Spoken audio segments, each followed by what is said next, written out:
तो SSC GD परीक्षा के लिए आज की इस वीडियो में कुछ बहुत ही अहम चुनिंदा और सर्वश्रेष्ठ सवाल आप लोग देखेंगे। इस वीडियो में जिन क्वेश्चंस को साथियों अगर आप तैयार कर लेते हैं, इनको अपने मनोमस्तिष्क में स्टोर कर लेते हैं, तो मैं कहूंगा इस एकमात्र क्लास से आपके 20 नंबर की तैयारी पक्की हो जाएगी। यानी कि अगर अभी आपने ये वीडियो नहीं देखी है और अब अभी 1 घंटे के अंदर आप ये वीडियो देख लोगे, तो मैं कहूंगा 20 नंबर साथियों आप अपने सेव कर लोगे, आप अपने कवर कर लोगे। तो समझदारी साथियों इसी में होगी। इस वीडियो को देखिए और इन हिंदी के 20 सवालों के जवाब दीजिए, जीके के 20 सवालों के जवाब दीजिए, रीजनिंग को सीखिए और मैथ को सीखिए। और पहला सवाल मैं आपके सामने ला दिया हूं कि ज्ञान का विलोम आपसे पूछा जा रहा है। तो ज्ञान का विलोम साथियों क्या होता है? ज्ञान का विलोम अज्ञान होता है। और मैंने ये भी देखा है कि बार बार आपसे कई बार पूछा जा चुका है कि अहंकार का विलोम क्या होता है। तो आप लोगों को यहां पर याद रखना है, ठीक है। अहंकार का विलोम क्या होता है? निरअहंकार होता है। क्या होता है साथियों? निरअहंकार होता है। तो ये दोनों बातें आप लोग याद रखेंगे।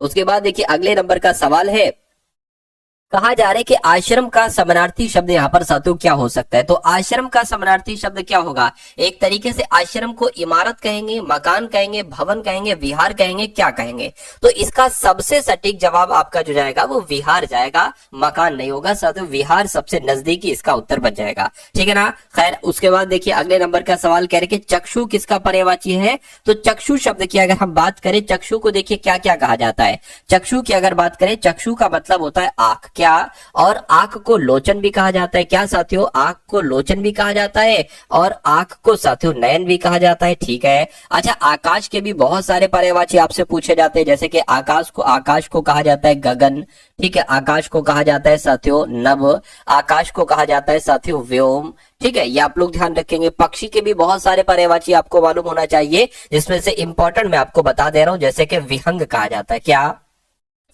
पक्षी को साथियों विहंग कहेंगे, चिड़िया कहेंगे और उसके अलावा द्विज कहेंगे। क्या कहेंगे? चिड़िया भी कहते हैं, चिड़िया भी कहते हैं साथियों, और उसके अलावा अगर बात करें तो द्विज भी कहते हैं। उसके अलावा घोड़े शब्द की अगर बात करें तो घोड़े को साथियों क्या क्या कहा जाता है? घोड़े को अश्व कहा जाता है। क्या कहा जाता है? घोड़े की अगर बात करें अश्व कहा जाता है। घोड़े को साथियों घोटक कहा जाता है। क्या? घोड़े को घोटक भी कहा जाता है। और घोड़े की अगर बात करें तो तुरंग भी कहा जाता है। तो ये सारे घोड़े के पर्यायवाची हो गए। चक्षु के पर्यायवाची इसमें से कौन सा होगा? तो मैं कहूंगा चक्षु का पर्यायवाची आंख हो जाएगा, जिनका भी आंसर ऑप्शन नंबर डी के साथ है। मैं कहूंगा आंसर आपका बिल्कुल करेक्ट है भाई, बहुत बढ़िया।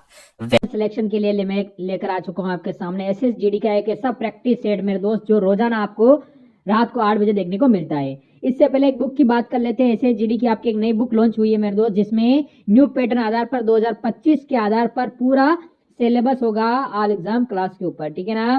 कैसे लेना है वो सारी चीजें इसमें मैं बताने वाला हूँ। पहले आप देखिए मेरे दोस्त, आपको मैं बता दूं, इसमें प्रैक्टिस सेट में आपको मेरे मित्र मात्र 49 रुपए में आपको 15 प्रैक्टिस सेट मिलने वाले हैं। इसमें मात्र 49 रुपए में जिस पीडीएफ आप जो बुक लोगे आप 200 रुपए पड़ेगी, वही मात्र आप व्हाट्सएप नंबर आपको दिया है, इस पर मैसेज कर दीजिए, इस बुक की पूरी पीडीएफ आपको मिल जाएगी। शब्द इसमें से बताइए, यानी कि वांछनीय कैसे लिखा जाता है? जैसे ऑप्शन नंबर ए में है, जैसे बी में है, जैसे सी में है या जैसे डी में है?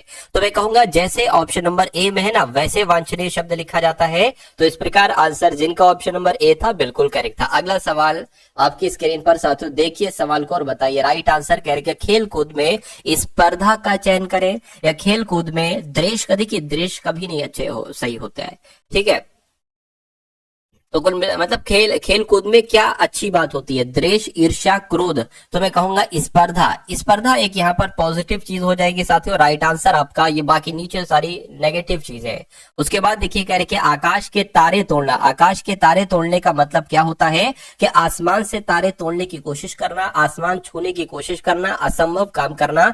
बिल्कुल आकाश के तारे तोड़ना कह तो दिया जाता है, लेकिन ये एक असंभव कार्य है, ठीक है ना। ये एक असंभव कार्य है। उसके बाद देखिए कह रहे जिसे काम करने या पार करने की इच्छा हो उसके लिए एक शब्द क्या होगा? ये आपको यहाँ पर साथियों बताना है। फटाफट आप लोग बता दीजिए राइट आंसर आपका क्या होगा।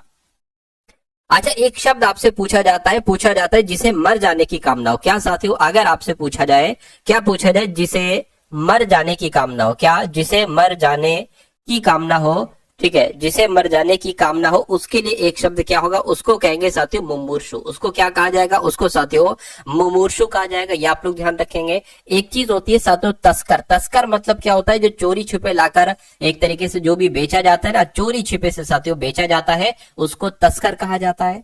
निरामिष शब्द की अगर बात करें, निरामिष साथियों उसे कहा जाता है जो मांस नहीं खाता है, यानी कि मांस ना खाने वाले को, क्या मांस ना, आपसे एग्जाम में ऐसे करके पूछा जाएगा, मांस ना खाने वाले को क्या कहा जाता है, तो निरामिष कहा जाता है। यहां पर सवाल पूछा गया है जिसे करने या पार करने की इच्छा हो उसको क्या कहा जाता है, उसको साथियों तितीर्षु कहा जाता है, क्या उसको तितीर्षु कहा जाता है। तो इस प्रकार जिनका आंसर ऑप्शन नंबर डी है बिल्कुल करेक्ट है। अगला सवाल देखिए, कहा जा रहा है कि शुद्ध वर्तनी वाला शब्द साथियों इसमें से बताइए कौन सा है। तो देखिए अब यहां पर अगर बात करें, अभी मैंने आपको एक शब्द बताया था साथियों, मैंने आपको क्या बताया था, मैंने आपको बताया था घनिष्ठ। तो घनिष्ठ कैसे लिखा जाता है, घनिष्ठ की अगर बात करते हैं, ठीक है, घनिष्ठ की अगर बात करें साथियों, घनिष्ठ के अंत में ठा आता है, क्या आता है, ठा आता है। लेकिन यहां पर अगर साथियों हम लोग बात करते हैं कि इसमें ठा आएगा या टा आएगा, तो इसमें ठा नहीं आता, इसमें टा आता है, तो अनिष्ट लिखा जाएगा, ना कि अनिष्ठ लिखा जाएगा। तो कुल मिला के जिनका भी आंसर ऑप्शन नंबर सी है मैं कहूंगा बिल्कुल करेक्ट है। अब अगला सवाल देखिए, कह रहे कि न्यून शब्द का विलोम क्या हो सकता है साथियों बताइए। तो न्यून का विलोम क्या होगा ये आपसे पूछा जा रहा है। अगर हम बात करें साथियों वृहत का विलोम क्या होता है, तो वृहत का विलोम तो लघु होता है, क्या वृहत का विलोम साथियों लघु होता है। अगर आपसे एग्जाम में पूछ लिया जाए अत्यंत का विलोम क्या होता है, तो आप लोगों को मालूम होना चाहिए अनत्यंत होता है, क्या अनत्यंत होता है, ये इंपॉर्टेंट है। और अगर अधिक की बात करें साथियों, तो अधिक का विलोम क्या हो जाएगा, एक तरीके से न्यून हो जाएगा, क्या हो जाएगा, न्यून हो जाएगा। और अधिकतम की अगर बात करें तो अधिकतम का विलोम साथियों न्यूनतम हो जाएगा। तो ये चारों बातें आप लोग ध्यान रखेंगे। न्यून का विलोम क्या होगा, अधिक होगा, या अधिक का विलोम पूछे तो न्यून आपको बता देना है। तो ये चारों इंपॉर्टेंट फैक्ट आप लोग यहाँ पर याद रखेंगे। अब उसके बाद देखिए आंखें चार होना, ये एक मुहावरा है, और इस मुहावरे का मतलब क्या होता है बताइए। घूरना, लज्जित होना, आकर्षित होना, या आमने सामने होना। तो इसका सही जवाब आपका आमने सामने होना ये हो जाएगा साथियों, ठीक है। अगला सवाल देखिए, करके शुद्ध वर्तनी वाला शब्द बताइए, यानी कि आपसे पूछा जा रहा है कि निरीह कैसे लिखा जाता है। ये तो नीरीह लिखा है, ये नीरीह लिखा है, ये निरीह लिखा है, ये निरीह लिखा है। ये बिल्कुल साथियों जैसे लिखा जाता है ना किताबों में, जैसे लिखा जाता है निरीह शब्द, तो वो ऑप्शन नंबर डी में लिखा हुआ है। अगला देखिए, कह रहे हैं साथियों अनुरक्ति का विलोम आपसे यहाँ पर पूछा जा रहा है। तो अनुरक्ति का विलोम क्या हो जाएगा ये आप लोग बताने की कोशिश कीजिए। देखिए अगर आपके एग्जाम में भक्ति का विलोम पूछ ले तो आपको क्या बताना है, आपको बताना है साथियों अभक्ति, यानी कि भक्ति का विलोम क्या हो जाएगा साथियों, अभक्ति हो जाएगा। और आसक्ति का विलोम क्या हो जाएगा साथियों, अनासक्ति हो जाएगा। पूछा जा सकता है कि आसक्ति का, अच्छा आसक्ति का विलोम अनासक्ति भी होता है और आसक्ति का विलोम विरक्ति भी होता है। क्या होता है साथियों, आसक्ति का विलोम अनासक्ति भी होता है और विरासक्ति भी होता है। शक्ति की अगर बात करें, शक्ति की विलोम की अगर बात करें तो शीर्णता होता है। क्या शक्ति का विलोम साथियों शीर्णता होता है। और अगर बात करते हैं अनुरक्ति का विलोम क्या होता है, तो अनुरक्ति का विलोम साथियों विरक्ति होता है। ये आपको यहाँ पर मालूम होना चाहिए भाई। बहुत बढ़िया, वेरी गुड क्लास। चलिए साथियों अब उसके बाद देखिए अगले नंबर का सवाल है, करके मैंने मन में सोचा कि ऐसा क्यों होता है, या मैंने अंतःकरण में सोचा, या मैंने आत्मा में सोचा, या मैंने चित्त में सोचा। तो यहाँ पर कौन सा शब्द आएगा साथियों, मैंने मन में सोचा कि ऐसा क्यों होता है, ये आपका बिल्कुल करेक्ट आंसर होगा। अगला सवाल देखिए, कहा जा रहा है कि सार्थक शब्द का चयन कीजिए। सार्थक शब्द का क्या होता है साथियों, एक होता है निरर्थक। अगर आपसे सार्थक का विलोम पूछ लिया जाए तो आपको निरर्थक बताना है। सार्थक का अर्थ होता है कि जिसका कोई अर्थ हो, जैसे कि मैंने लिखा आज शब्द, ठीक है, तो आज का कोई मतलब है। मैंने लिखा साथियों कल शब्द, कल का कुछ मतलब है। लेकिन मैं अगर साथियों यहां पर लिख दूं, क्या मैं अगर साथियों लिख दूं यहां पर क, ठीक है, कुछ भी लिख दो, कुछ भी मैं लिख दूं, तो इसका हो सकता हो कुछ मतलब, हो सकता हो कुछ मतलब ना हो। तो जिन शब्दों का कोई मतलब नहीं होता है वो निरर्थक शब्द होते हैं, और जिनका कुछ मतलब होता है, जिनसे कुछ अर्थ निकलता है, वो आपके सार्थक शब्द होते हैं। तो यहाँ पर अगर साथियों बात करें, आपसे पूछा जा रहा है कि सार्थक शब्द इसमें से आपको बताना है, सार्थक शब्द का चयन कीजिए। ये तो मैंने एक अलग से बता दिया, लेकिन यहाँ पर एक अलग चीज पूछी गई है कि जिसके हाथ में चक्र हो उसके लिए एक शब्द क्या होगा बताइए।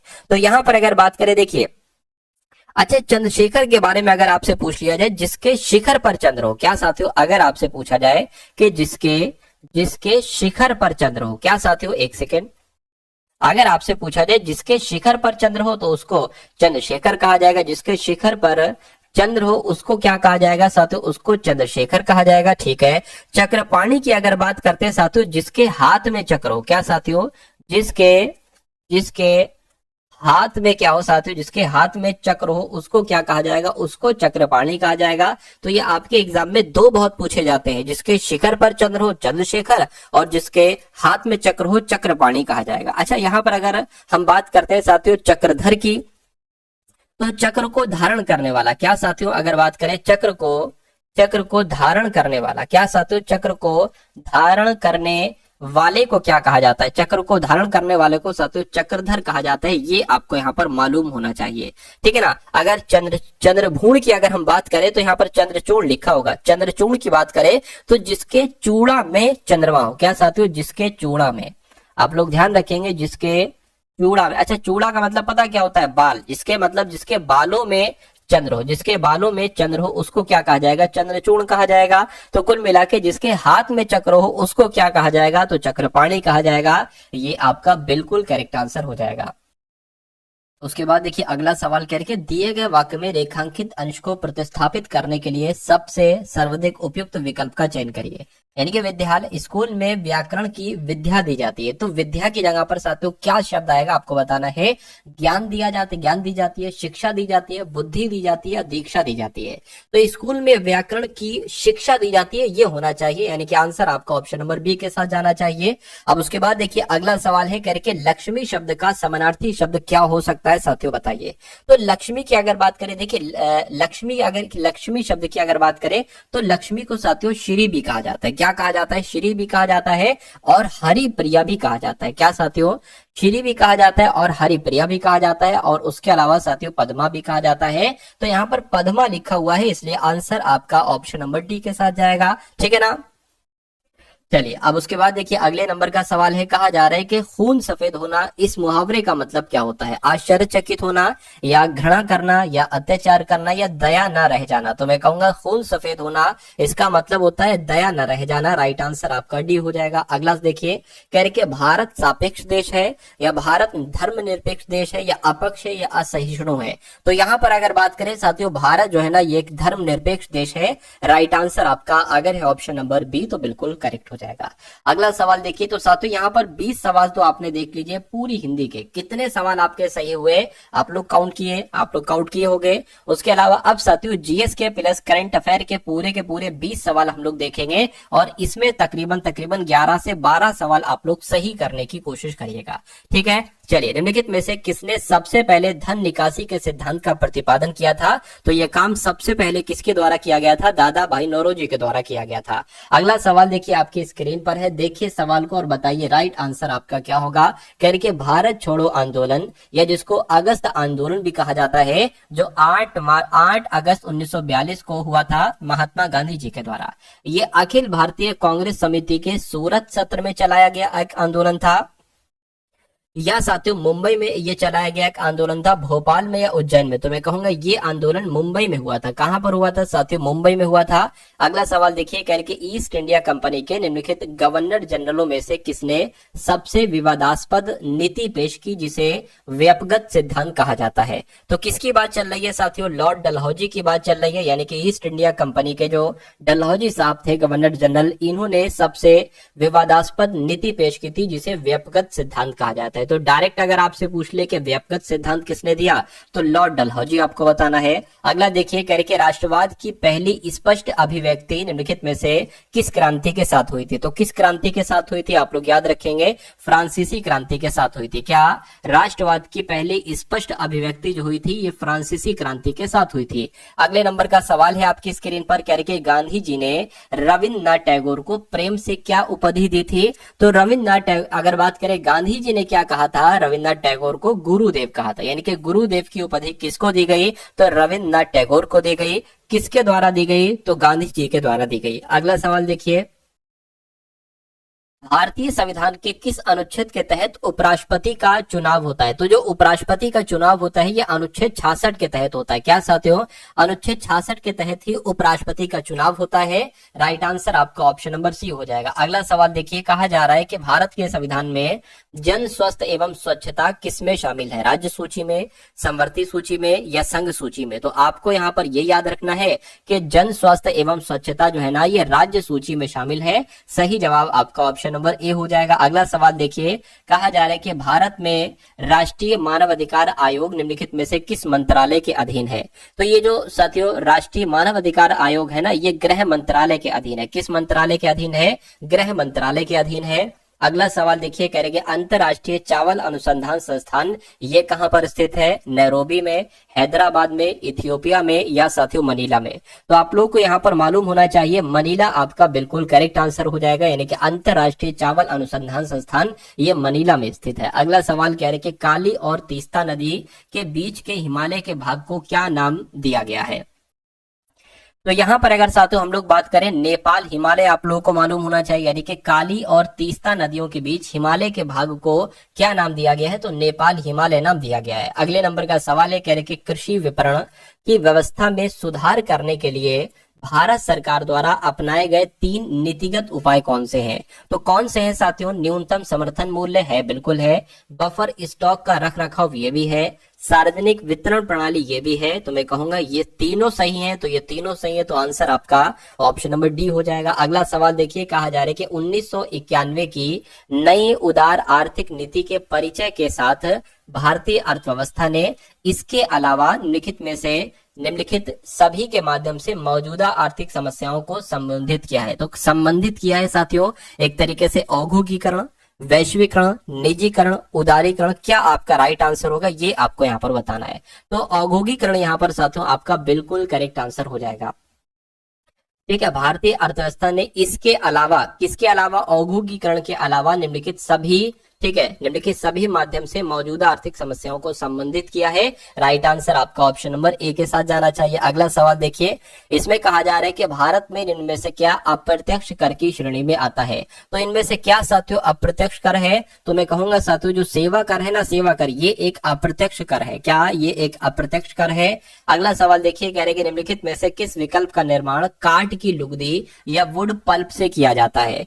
तो यहाँ पर आपको मालूम होना चाहिए रेयॉन शब्द की अगर हम बात करते हैं तो रेयॉन जो है ना, इसका निर्माण काठ की लुगदी या वुड पल्प से किया जाता है। राइट आंसर आपका ऑप्शन नंबर डी हो जाएगा। अगला सवाल कह रहे हैं निम्नलिखित में से किन विकल्पों में केवल थर्मोसेटिंग प्लास्टिक उपस्थित होते हैं। तो किसकी बात चल रही है साथियों? आप लोगों को मालूम होना चाहिए बेकेलाइट एवं इपॉक्सी रेसिन यहाँ पर आपका सही जवाब होगा। यानी कि किन विकल्पों में? तो मैं कहूंगा बेकेलाइट एवं इपॉक्सी रेसिन में थर्मोसेटिक प्लास्टिक उपस्थित होती है। सही जवाब आपका ऑप्शन नंबर डी के साथ जाना चाहिए। अगला सवाल है, अब कहा जा रहा है साथियों यहाँ पर कि राष्ट्रीय युवा महोत्सव, ये राष्ट्रीय युवा महोत्सव कब की बात चल रही है? तो ये 2025 की बात चल रही है। यानी कि राष्ट्रीय युवा महोत्सव जो 2025 में हुआ था, इसका आयोजन कहां पर किया गया था? तो इसका आयोजन कहां पर किया गया था? नई दिल्ली में।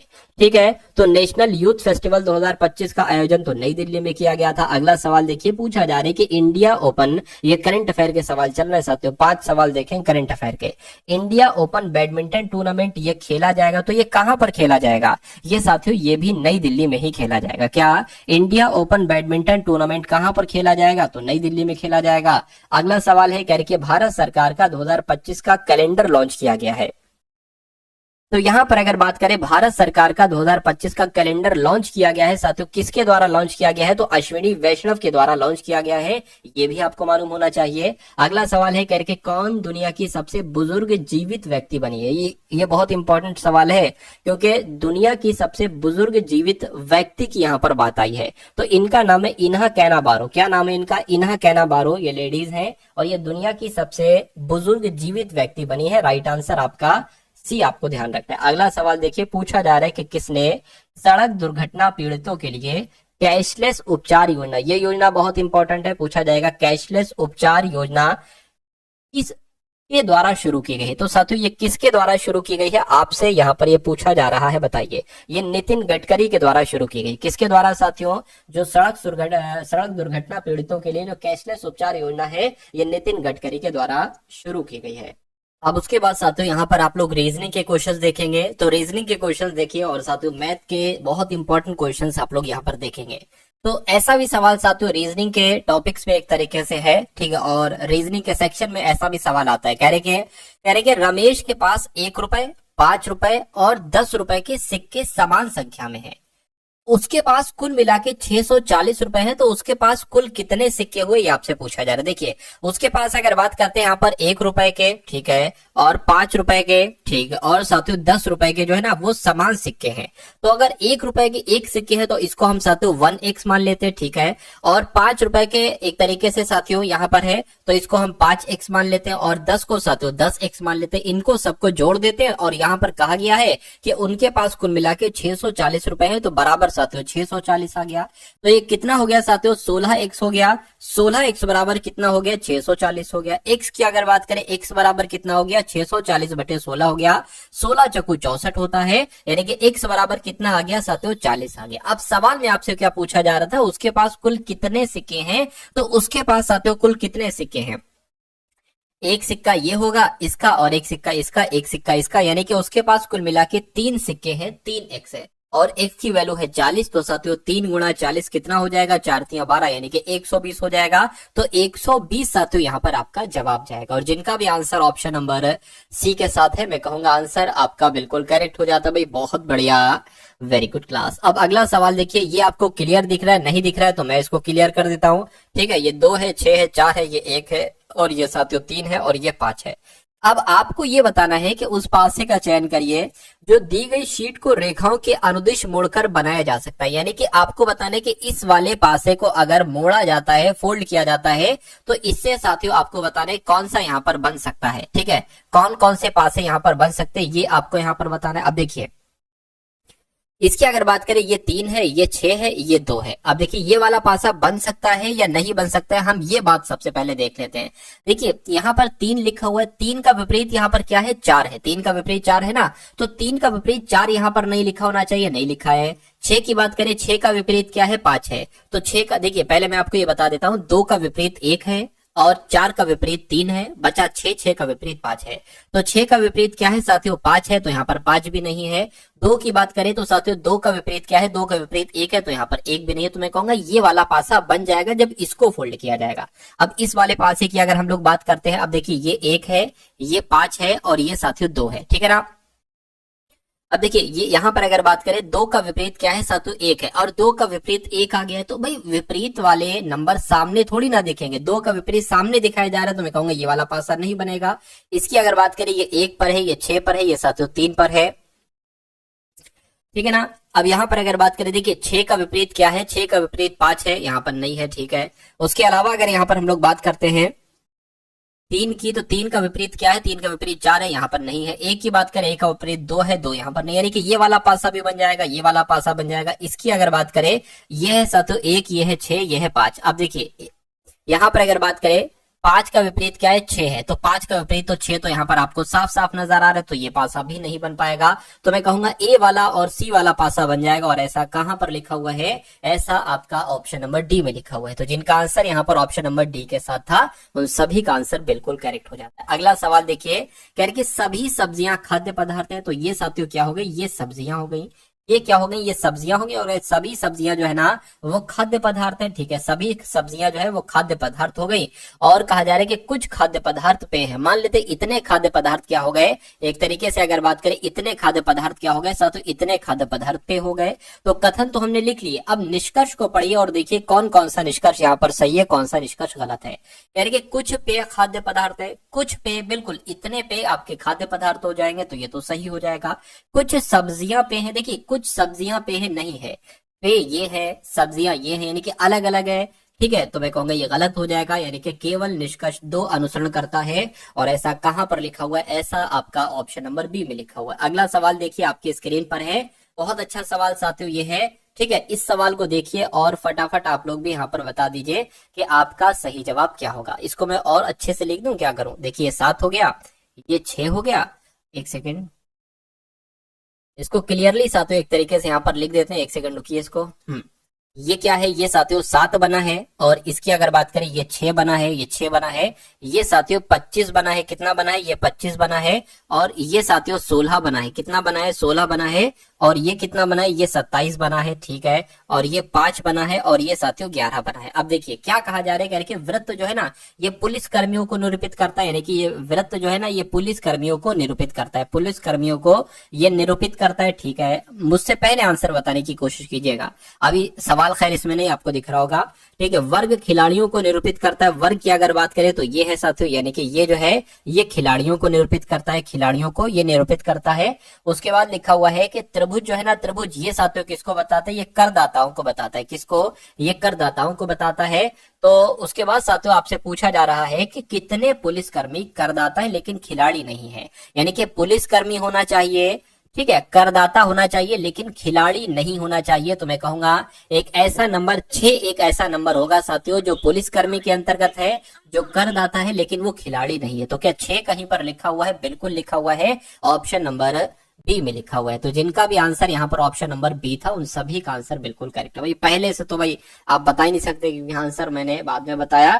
खैर अगले नंबर का सवाल देखिए, और साथियों बताइए करें कि 4 अक्षर समूह दिए गए हैं, बिल्कुल दिए गए हैं, जिनमें से 3 किसी तरह से समान है और एक असंगत है, एक विभिन्न है। यानी कि इन चारों ऑप्शन में से कोई एक ऑप्शन में अलग लॉजिक होगा, अलग रूल लगा होगा, वही आपको यहाँ पर बताना है।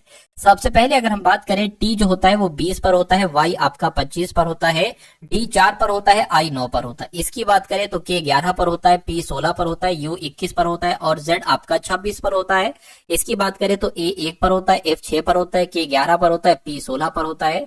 जिसकी बात करें जी 7 पर होता है, के 11 पर होता है, ओ 15 पर होता है, वी 22 पर होता है। अब यहां पर अगर बात करें आपको कुल मिला के इतनी सी बात बताने के सबसे अलग कौन से लॉजिक लगा है। देखिए ये 20 से 25 हुआ है यानी कि 5 बड़ा है, ये 25 से 4 हुआ है मैं कहूंगा 26, और उसके बाद 1 2 3 4 यहां पर भी 5 बड़ा है, यहां पर भी 5 बड़ा, यहां पर भी 5 बड़ा, और इसकी बात करें यहां पर भी साथियों 5 बड़ा।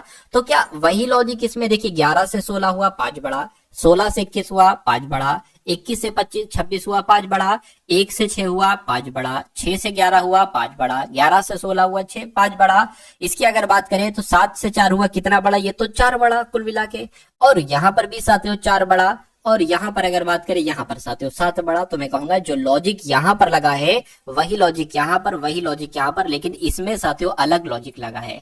तो अलग लॉजिक लगा है यही तो आपसे पूछा जा रहा था, इसलिए सही जवाब अगर आपका है ऑप्शन नंबर ए के साथ, तो मैं कहूंगा आंसर आपका बिल्कुल करेक्ट हो जाएगा। अगला सवाल आपके स्क्रीन पर है और आपसे पूछा जा रहा है कि के आर का पुत्र है। इस सवालों में आपको जो जो दिया जाए, जैसे जैसे दिया जाए ना, आप उसको उसको करते रहिए, पूरा सवाल ना पढ़िए। तो आर का पुत्र कौन है साथियों, के है, तो आर का पुत्र साथियों यहां पर हम बना लेते हैं। आर का पुत्र कौन हो जाएगा, के हो जाएगा। आर का पुत्र कौन हो जाएगा साथियों, के हो जाएगा। जे के पुत्र की पुत्री, जे के पुत्र की पुत्री कौन है साथियों, जे के पुत्र की पुत्री वी है। अच्छा भाई ठीक है, तो जे का मान लीजिए साथियों, जे ये हो जाएगा, जे का कोई एक पुत्र होगा, जे का कोई एक पुत्र होगा, और जे के पुत्र की पुत्री है साथियों कौन, जे के पुत्र की पुत्री है वी, ठीक है, तो ये वी मैंने लिख दी। उसके बाद कह रहे हैं कि के का पुत्र एच है, यानी कि के का पुत्र कौन है साथियों, के का पुत्र यहाँ पर एच बताया गया है।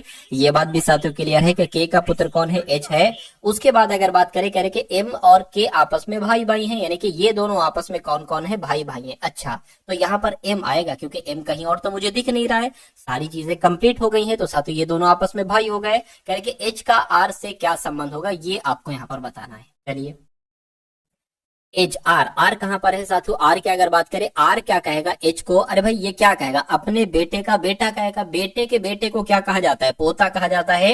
तो इस प्रकार जिनका आंसर ऑप्शन नंबर बी है बिल्कुल करेक्ट हो जाता है। अगला सवाल देखिए साथियों, कथन और निष्कर्ष वाले सवाल आपके एग्जाम के लिए बहुत इंपॉर्टेंट हो जाते हैं, ठीक है। चलिए भाई, तो इनकी अगर बात करते हैं कि यहाँ पर आपका सही जवाब कैसे क्या हो सकता है, कहा जा रहा है कि सभी कुएं नहरें हैं। क्या अगर हम बात करते हैं यहाँ पर कि सभी कुएं, मान लेते हैं साथियों ये क्या हो गए, ये कुएं हो गए, और कहा जा रहा है कि सभी कुएं क्या है, सभी कुएं नहरें हैं, तो सभी कुएं हमने नहरें बना ली। उसके बाद कह रहे हैं कि सभी नहरें जो है ना, सभी नहरें ये नदियां हैं, सभी नहरें क्या है, नदियां हैं। अब निष्कर्ष को पढ़िए, निष्कर्ष में साथियों आपसे कहा जा रहा है कि कुछ नहरें कुएं हैं, कुछ नहरें कुएं, बिल्कुल साथियों इतनी नहरें जो है ना ये कुएं हो जाएंगे, कुछ नहरें कुएं हैं, ये बात बिल्कुल सही है, ठीक है।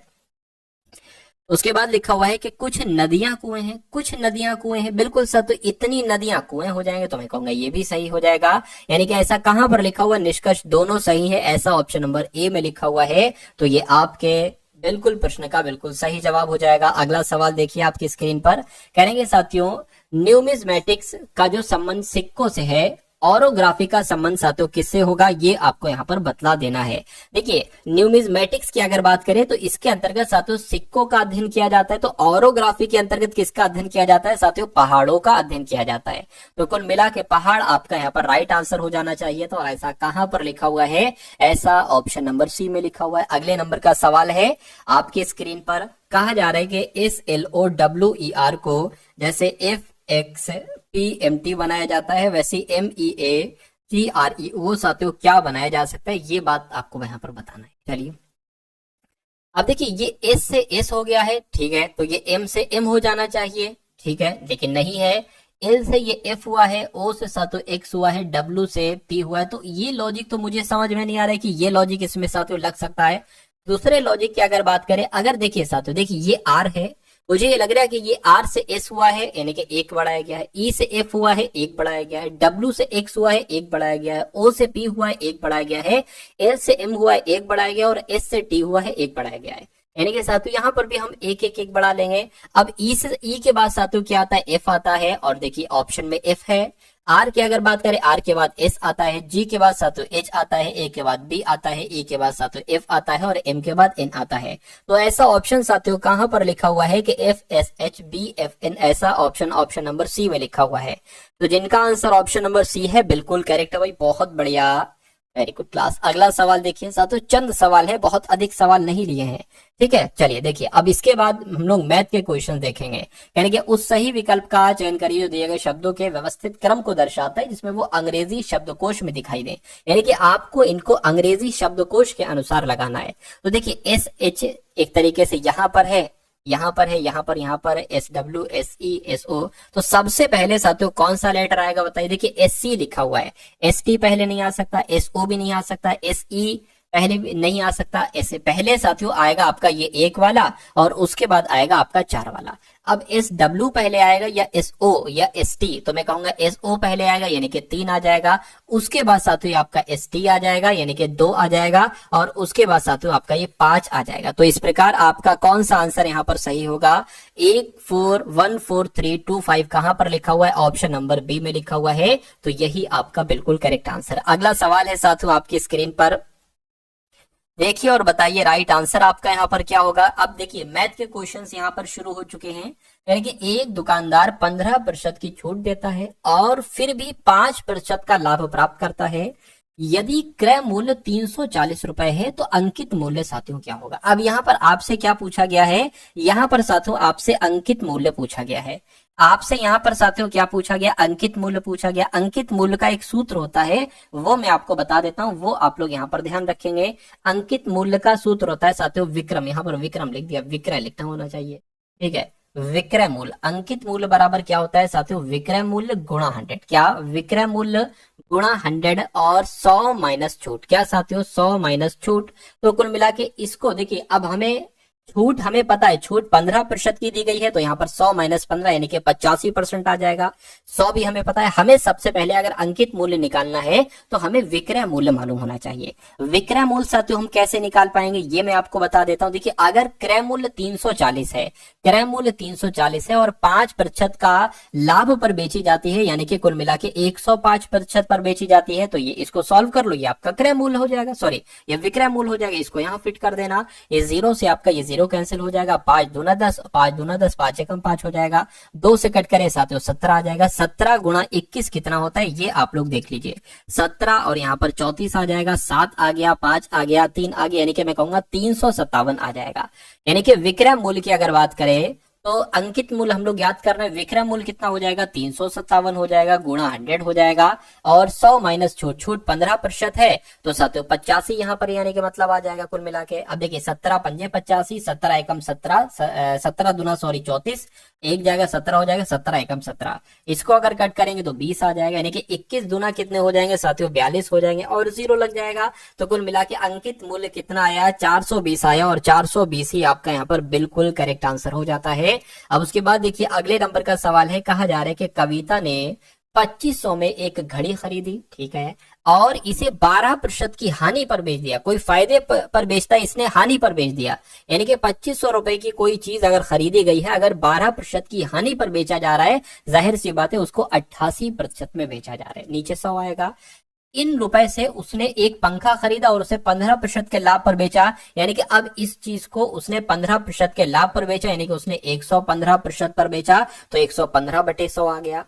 इस पूरे लेन देन में उसे कुल मिला के हानि हुई या लाभ हुआ, ये आपको यहाँ पर बताना है। अब पहले इसको तो कैलकुलेट करो, ये आपका आ जाएगा साथ। फिर हम देखेंगे भाई 2500 में तो हमने खरीदी थी, लेकिन इतने रुपए में ये जा रही है। अगर 2600 में जाएगी या उससे ऊपर जाएगी तो लाभ होगा, 2400 में जाएगी तो हानि होगी। अब इसको कैलकुलेट कीजिए, 0 से 0 कैंसिल हो जाएगा, 25 से कम 25, 25 चौक 100 हो जाएंगे, 4 से कट करेंगे 4 दूना 8, 4 दूना 8 हो जाएगा। 115 की गुणा आपको 22 से करा लेना है, तो 5 दूना 10 हो जाएगा, 2 एकम 2 3 हो जाएगा, 2 एकम 2 हो जाएगा, 230 आ गया, 230 यहाँ आ जाएगा, 0 आ गया, 3 आ गया, 5 आ गया, 2 आ गया। यानी कि खरीदा तो था 2500 में, लेकिन बेचा जा रहा है साथियों 2530 में। कितने का प्रॉफिट हुआ? 30 का प्रॉफिट हुआ। यानी कि मैं कहूंगा या तो ये वाला होगा या तो लाभ होगा कुल मिला के। अब इस प्रॉफिट को प्रतिशत में आपको बदलना है, तो गुणा 100 लगा देंगे, नीचे हमेशा क्रय मूल्य आता है। क्रय मूल्य कितना है? 2500 है, तो इसको कैलकुलेट कर लीजिए, 0 से 0 कैंसिल हो गया। अब 30/25 आया है, तो एक तरीके से साथियों देखिए 25 से कम 25, 5 बचा, ठीक है, ये 5 बचा, पॉइंट लगाया, 0 बढ़ाया, 25 दुना कितना हो जाएगा? 50 हो जाएगा। तो 1.2% का क्या होगा? लाभ होगा। ऐसा कहां पर लिखा हुआ है साथियों? ऐसा आपके ऑप्शन नंबर डी में लिखा हुआ है।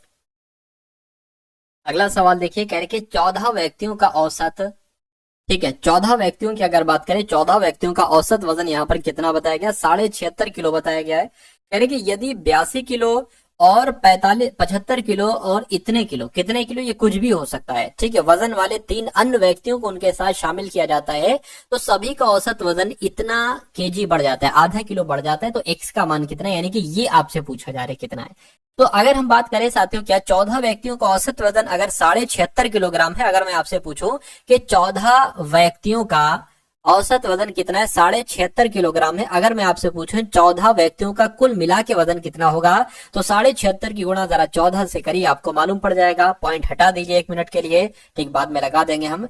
5 चौक आपका 20 हो जाएगा, 6 चौक 24, 25 26 हो गया, 7 चौक 28, ठीक है, 7 चौक 28, 29 30 हो गया आपका। और अगर बात करें यहाँ पर साथियों 5 आ जाएगा, 6 आ जाएगा, 7 आ जाएगा, 0 आ गया, 11 आ गया, 7 आ गया, 10 आ गया। ये अब 1 नंबर के बाद पॉइंट था ना, 1 नंबर के बाद पॉइंट लगा दी, यानी कि 1071 किलो आ गया। क्या? 14 लोगों का कुल मिला के वजन कितना आ गया? 1071 किलोग्राम यहाँ पर आ गया। अब यहाँ पर क्या कहा जा रहा है कि 82 किलोग्राम का कोई व्यक्ति और 75 किलोग्राम का व्यक्ति इसमें शामिल हो जाता है, तो इसमें शामिल कर लेते हैं। 82 किलोग्राम का कोई आदमी और साथियों 75 किलोग्राम का आदमी और x किलोग्राम भी इसमें शामिल कर दें, क्या करें? तो x किलोग्राम का भी मान लीजिए अगर शामिल कर दिया, ठीक है, तो सभी का औसत वजन कितना हो जाता है? इतना बढ़ जाता है। अच्छा, फिर इनका जो औसत वजन है ना, कितना इनका औसत वजन हो जाता है? 76.5 है, आधा किलो और बढ़ जाता है, यानी कि फिर इनका औसत वजन इतना हो जाता है। तो कुल मिला के अगर बात करें औसत है, तो इसको भी औसत बना लो। कितने लोग हैं? ये कितने लोग थे भाई? 14 लोग थे, 15 16 17, यानी कि अब ये साथियों 17 लोग यहाँ पर हो चुके हैं। अब अगर मैं आपसे पूछूं कि इन सब का कुल मिला के वजन कितना होगा, जिसमें x का भी हमें वजन मालूम पड़ जाएगा, जब आप 17 की गुणा 77 से करा दोगे, तो 17 की गुणा 77 से जब आप करा दोगे, तो आपको सभी का औसत वजन कुल मिला के वजन मालूम पड़ जाएगा। 17 की गुणा साथियों 77 से आप लोग यहाँ पर कराइए, 7 7 49 हो जाएगा, 7 एकम 7 11 आ गया, यहाँ पर भी साथियों 119 हो जाएगा, 9 आ गया, 10 हो गया, ठीक है, 9 हो गया, 1 10 हो गया, ठीक है, और ये आपका 3 आ जाएगा और ये 1, यानी कि 1309 हो जाएगा। बिल्कुल साथियों, यानी कि अब अगर हम बात करें इनका योग निकला है, ये किन का योग निकला है? ये इन सब का योग निकला है कितना साथियों? 1309। कितना निकला है साथियों? 1309 निकला है। इसको मैं हटा देता हूं, 1309 आ गया, और इसको भी हटा देता हूं, इसको भी हटा दूंगा, ठीक है, ठीक है, कोई दिक्कत नहीं। यानी कि अब अगर बात करें, अब इनका टोटल x का मान आपको निकालना है, इनका टोटल करके इसमें से घटा दीजिए, आपको x का मान मालूम पड़ जाएगा। तो 1071 82 75 कितने होते हैं जरा देखिए, 5 2 7 हो जाएगा, 7 और 1 8 हो जाएगा, 7 और 8 15 हो जाएगा, 15 और 7 कितना हो जाएगा? 22 हो जाएगा, 2 यहाँ पर लग जाएगा, 2 आ जाएगा और 1 आ जाएगा, यानी कि 1228 प्लस x बराबर 1309 हो गया, 1309 हो गया। और x की अगर बात करें, x बराबर क्या हो गया साथियों 1309 हो गया, माइनस प्लस का है ना इधर, बराबर को उधर जाएगा, माइनस का हो जाएगा 1228 हो गया। अब आपको साथियों इसको घटा देना है, बस आपका आंसर यहाँ पर निकल आएगा। तो 1309 में से साथियों 1228 आपको घटाना है, तो एक बचेगा और ये कितना आ जाएगा, ये आपका 8 आ जाएगा। तो मैं कहूंगा x बराबर 81 किलोग्राम आ चुका है, यानी कि कुल मिला के ये x किलोग्राम वजन बढ़ाने पर तो ये इसका मान निकला है, यहाँ पर 81 किलोग्राम आएगा, तो x का मान कितना हो जाएगा 81 किलोग्राम हो जाएगा। 81 कहां पर लिखा हुआ है साथियों, ऑप्शन नंबर सी में लिखा हुआ है। खैर अब उसके बाद देख लेंगे, नेक्स्ट नंबर का सवाल है, कहा जा रहा है कि यदि a का 15% b के 45% के बराबर है तो a माइनस बी का कितना प्रतिशत a के बराबर होगा। पहले इस वाली लाइन को आप सॉल्व कीजिए, यानी कि a का 15% तो का मतलब होता है गुणा a का 15%, 15/100 हो गया। ठीक है, ये जो है ये b के क्या साथियों, b के 45% यानी कि 45/100 हो गया, इसके बराबर है। तो बराबर है, नीचे सेम नंबर है, ये 100 से 100 कट जाएगा। अब a बटे b, ये देखिए अब क्रॉस मल्टीप्लाई हो जाएगी, b नीचे आ जाएगा a के, और ये 15 साथियों नीचे चला जाएगा 45 के, तो बराबर क्या आ गया 45/15 आ गया। ये क्या कट सकता है, तो 15 एकम 15, 15 3 आपका 45 हो गया, यानी कि a अगर 3 है तो b 1 होगा। तो कुल मिला के आपसे पूछा जा रहा था कि a माइनस बी का कितना प्रतिशत, तो a माइनस बी का कितना, a ये हो गया, b ये हो गया, कह रहे कि a माइनस बी का कितना प्रतिशत, तो ये तो 2 आ गया, तो कहने के 2 का कितना प्रतिशत, मैं कहूंगा इतना प्रतिशत, x प्रतिशत, a माइनस बी का कितना प्रतिशत, इतना प्रतिशत a के बराबर है। तो a कितना था साथियों 3 था, तो इसमें से आपको x का मान निकाल लेना है। देखिए 100 की गुणा इससे हो जाएगी, 3 से ये 300 हो जाएगा, बट आपका 2 आ जाएगा, इसको कट करोगे तो 150 आ जाएगा, यानी कि आपका जो आएगा वो 150% आंसर आएगा।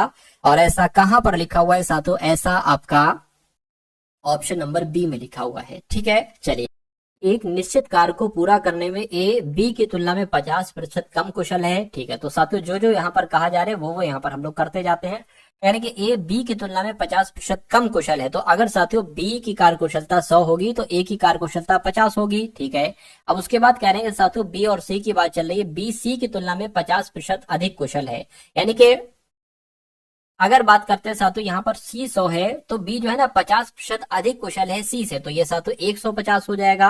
अब इसको अगर कट करते हैं 50 से कम 50, 50 दूना 100, ये A और B का अनुपात आ गया, और 50 तिया और साथियों ये क्या हो जाएगा 50 दूना हो जाएगा। यानी कि अगर कभी भी आपके सामने A अनुपात B का अनुपात हो और B अनुपात C का अनुपात हो और आपको कहा जाए कि A अनुपात B अनुपात C क्या होगा, तो आपको A अनुपात B लिख देना है ऐसे करके और B अनुपात C लिख देना है ऐसे करके, और ये उल्टा n बना देना है, यानी कि 1 की गुणा 3 से करोगे तो ये A निकल कर आएगा, 3 एकम 3, 3 की गुणा 2 से करोगे 3 दूना 6 तो ये B निकल कर आएगा। C की बात करें 2 की गुणा 2 से करोगे 2 दूना 4 तो ये 4, ये C निकल कर आएगा। A अनुपात B अनुपात C आपको निकाल लिया है आपने। उसके बाद कहा जा रहा है कि A और B और C एक साथ मिलकर कार्य करते हैं तो 48 दिनों में कार्य पूरा कर पाते हैं, यानी कि एक ऐसा कार्य है जो 48 दिनों में पूरा होता है। कब, जब ये तीनों मिलकर कार्य करते हैं, यानी कि A डेली 3 काम कर रहा है, B डेली 6 काम कर रहा है, C डेली 4 काम कर रहा है। अच्छा, इनका एक दिन का काम कितना होगा, अगर ये तीनों मिलकर काम करे तो 3 6 9 और ये कितना हो जाएगा 13 हो जाएगा।